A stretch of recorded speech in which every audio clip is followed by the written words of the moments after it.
Ученики 29-й школы встретились с олимпийской чемпионкой по легкой атлетике 1988 года, а ныне главным тренером сборной Якутии Марией Пинигиной. Встреча состоялась по приглашению коллектива учащихся 5 Г класса школы Якутска, где классным руководителем работает учительница физкультуры Александра Неустроева. С подробностями олимпийского урока Василий Посельский. На уроке присутствовали и старшеклассники.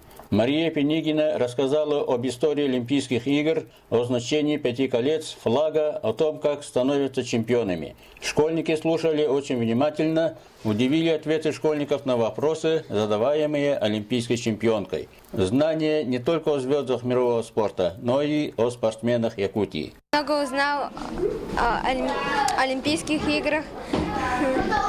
Было интересно о своей первой медали, кто ей помог стать олимпийской чемпионкой. Большая редкость, чтобы в нашу школу, именно в 29-ю школу, пришла олимпийская чемпионка Мария Пинигина, заслуженный мастер спорта, рекордсменка мира в эстафете 4 по 400, которая 3 минуты 15 и 17 секунд.